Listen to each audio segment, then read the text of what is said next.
la semaine dernière, Polygon, ils avaient fait une annonce de ouf en mode personne n'est prêt, on va retourner l'écosystème crypto, on va le game.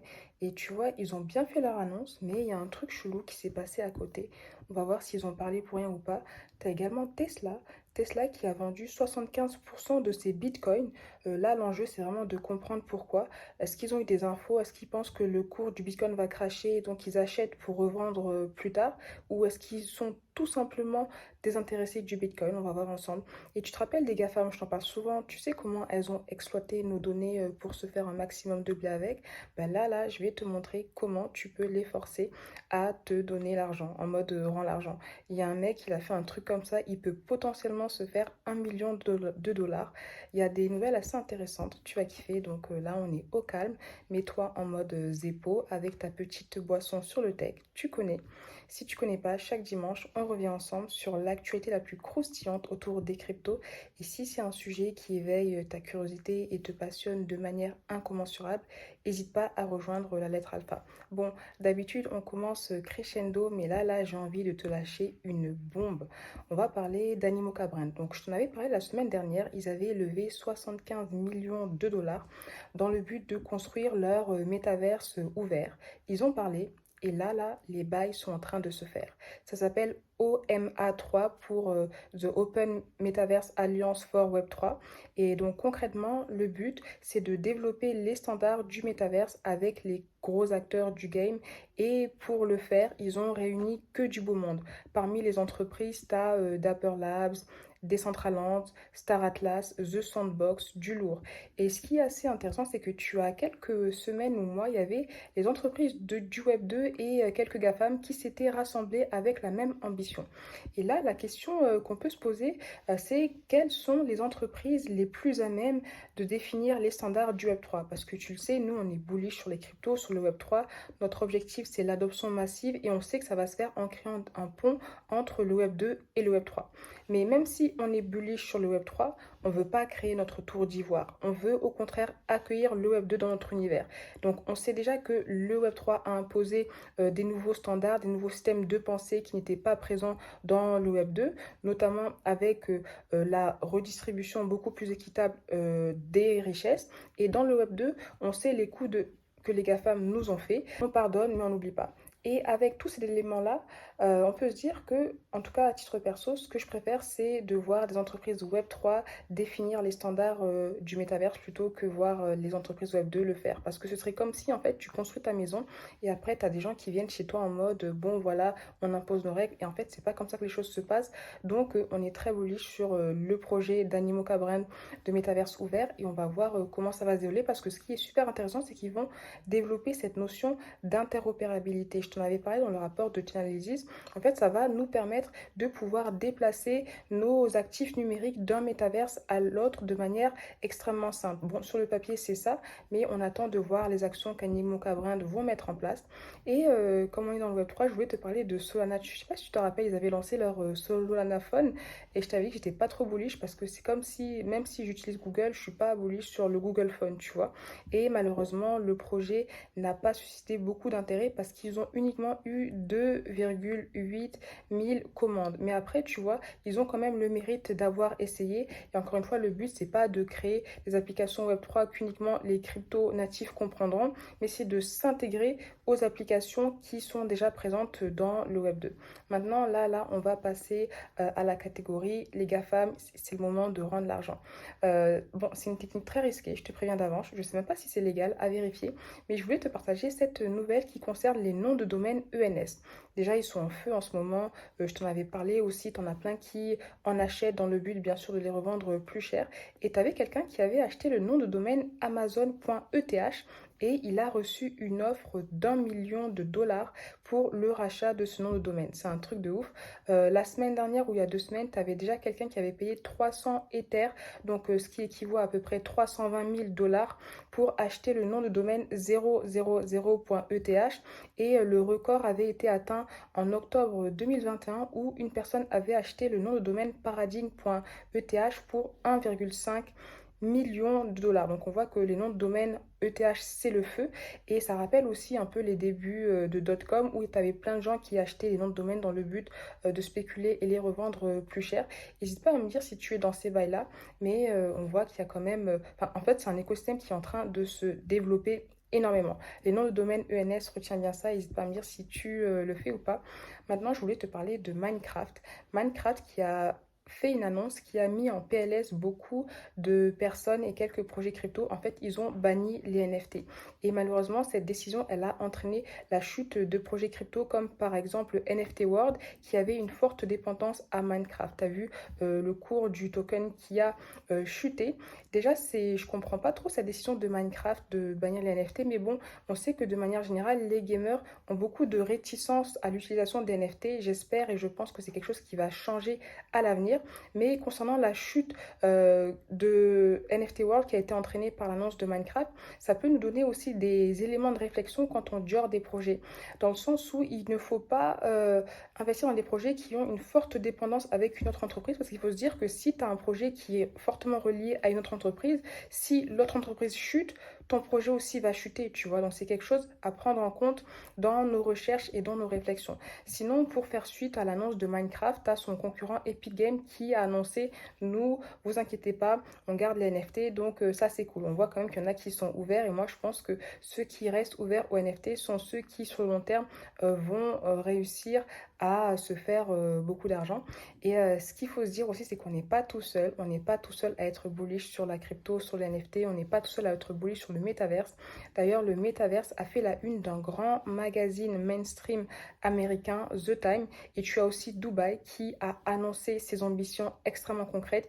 Ils veulent faire partie des 10 premières économies du métaverse dans le monde. Et ils ont partagé quelques chiffres dans un communiqué. Parmi ces chiffres, ils ont annoncé que la réalité virtuelle et la réalité augmentée ont créé 6700 emplois et ont amené 500 millions de dollars à l'économie des Émirats arabes unis. Donc c'est beaucoup. Et à l'échelle mondiale, la valeur des investissements dans le métaverse, elle a atteint 13 milliards de dollars en 2021. Et au-delà de ça, tu as la vente des terrains dans le métaverse qui a dépassé 500 millions de dollars l'année dernière. Donc tu vois que les chiffres sont fous. Et si tu veux connaître les meilleures opportunités du métavers, je t'en avais parlé dans le rapport de Chainalysis, je t'en parle souvent, mais franchement, ce rapport-là, il est rempli de pépites pour dénicher les meilleurs projets en tant qu'investisseur. Maintenant, on va changer d'industrie, on va parler de Christie's. Donc Christie's, c'est une société de vente aux enchères internationales, notamment dans l'art et le luxe. Et là, ils ont annoncé qu'ils vont créer un fonds dédié au Web3 pour investir dans les entreprises autour des produits financiers reliés à l'art, des solutions et technologies qui permettent la consommation beaucoup plus transparente et éthique de l'art. Donc ça, c'est intéressant, tu vois. Et d'ailleurs, ils avaient déjà fait un investissement dans ce sens sur la société Layer Zero Labs. Et moi, ce que je kiffe avec le Web3, c'est qu'on voit qu'elle met tout le monde d'accord. Que ce soit l'art, le gaming, n'importe quelle industrie, en fait, ça nous rassemble tous. Et là, maintenant, on va parler de Nelson Mandela, autre sujet. En fait, pour célébrer le Mandela Day, tu as la fondation Nelson Mandela qui va lancer une collection NFT. Donc ça, c'est intéressant. Bon, nouvelle un peu moins positive, on va parler d'un hack. En fait, tu as la plateforme Premint.xyz qui s'est fait hacker. Tu as un hacker qui a injecté un morceau de code JavaScript malveillant sur le site en question. Et ce code, en fait, il demandait aux utilisateurs de signer une transaction malveillante. Et malheureusement, tu as 6 personnes qui sont tombées dans le piège, qui ont signé cette transaction et en le faisant, elles ont donné aux pirates le contrôle total pour dépenser leurs fonds. Le pirate a pu voler 314 NFT. Ces NFT ont été revendus pour 375 000 dollars. Donc, on a encore un exemple où on voit que l'argent est gagné salement et les sommes sont colossales. Donc, il faut faire très attention quand on manipule les cryptos. Il faut faire très attention et ne pas valider n'importe quel type de transaction parce que voilà, malheureusement, les choses qui peuvent arriver. Maintenant, on va parler de NIR. NIR, grosse nouvelle cette semaine. En fait, il s'associe avec BitGo. Donc, BitGo, c'est une société qui gère les actifs des institutionnels. Et tu vois, ça, c'est un move totalement bullish pour NIR. Tu as Marieke Flamand, qui est la PDG de la fondation NIR, qui a déclaré que ce partenariat est la preuve de l'engagement de NIR à élargir leur écosystème. Là, ils rentrent dans les bails d'investissement institutionnel. C'est vraiment quelque chose de lourd. Et surtout que les institutionnels, ils dépensent pas des petites sommes, tu vois. Quand ils investissent dans les cryptos, c'est pas pour acheter des cryptos à 2 euros, 20 euros. Donc ça, tu vois, c'est très très bullish.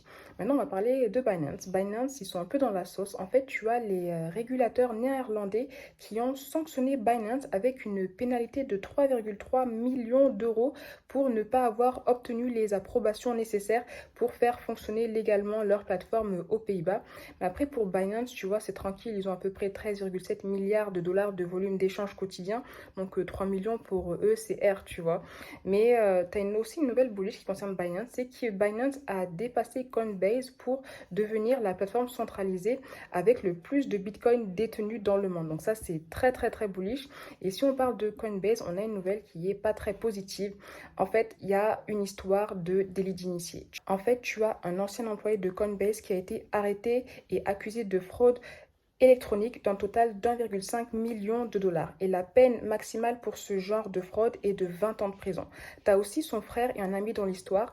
On revient sur les faits. Le mec en question, il s'appelle Ishan. Donc en octobre 2020, il a rejoint Coinbase en tant que chef de produit dans l'équipe de chargé de lister les actifs. Et dans son rôle, il savait quels étaient les cryptos que Coinbase allait lister et le moment à laquelle Coinbase allait les annoncer publiquement. Et de juin 2021 à avril 2022, Ishan avait partagé ces informations confidentielles à son frère et à un pote à lui. Et ces personnes-là, elles ont pu acheter à l'avance les cryptos qui allaient être annoncés sur le listing de Coinbase et faire énormément de profit une fois que le prix a augmenté. Et comme ça, ils ont pu se faire 1,5 million de dollars. Est-ce que ça vaut le coup de risquer 20 ans de prison pour ça? Est-ce que ça en vaut la chandelle?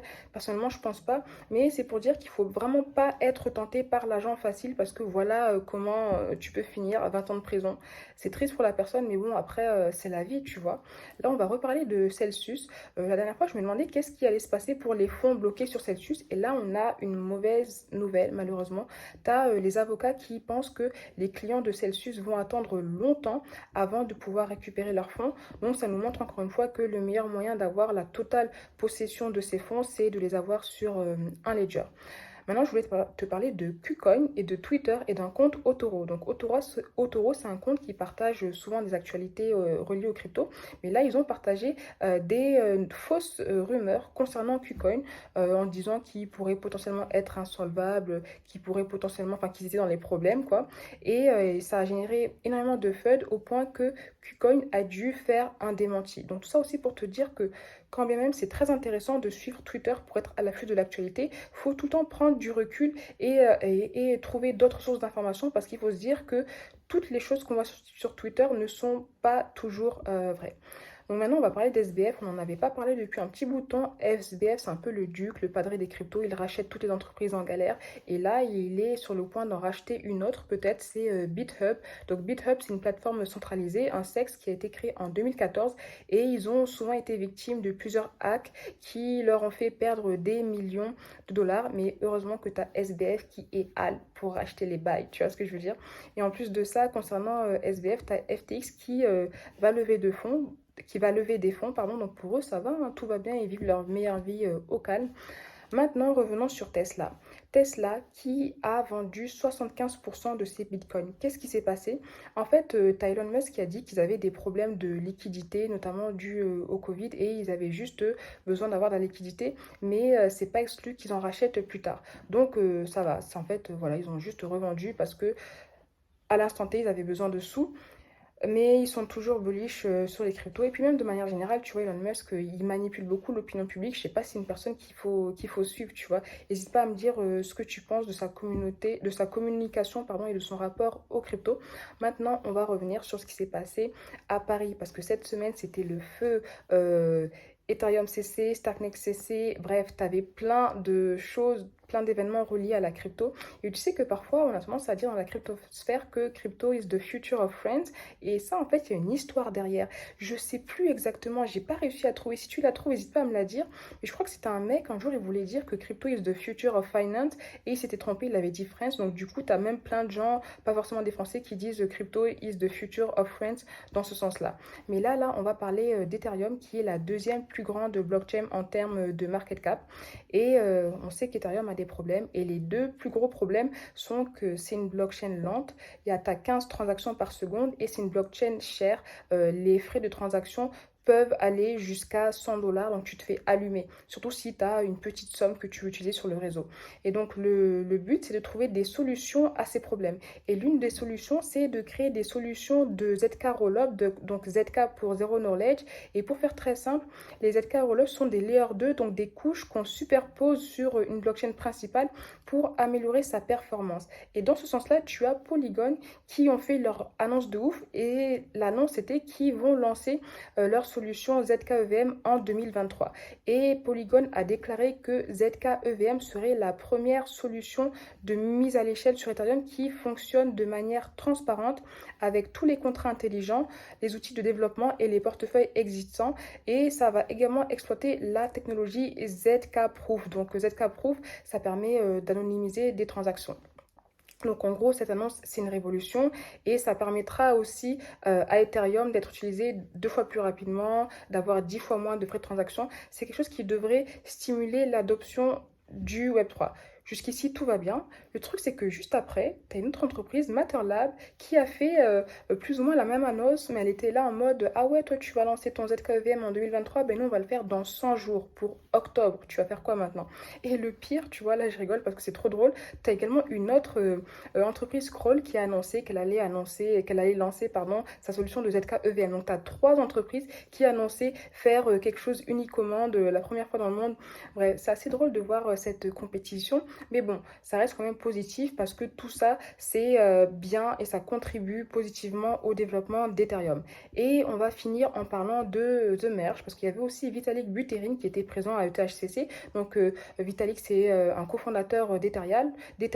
Déjà, pour The Merge, on a une date, c'est le 19 septembre. The Merge, c'est le moment où Ethereum va passer du Proof of Work au Proof of Stake. Et c'est quelque chose qui pourrait chamboler l'écosystème crypto parce que ça va résoudre beaucoup de défauts qu'on reproche à Ethereum. Je te les ai cités plus haut. Au-delà de ça, tu as le fait que en passant du Proof of Work au Proof of Stake, Ethereum sera une blockchain qui sera beaucoup plus respectueuse de l'environnement. Elle était souvent critiquée pour sa consommation d'énergie.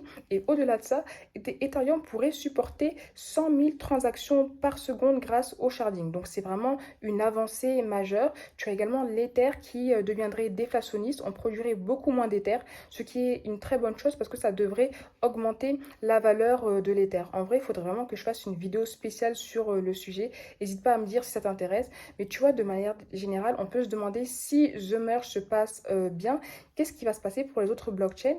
Parce qu'on sait qu'il y a beaucoup de blockchains qui ont pour argument principal, on est des Ethereum killers. En fait, nous, on fait tout ce que Ethereum ne peut pas faire. Mais avec tous ces problèmes qui seront résolus, comment est-ce que l'écosystème des différentes blockchains va évoluer?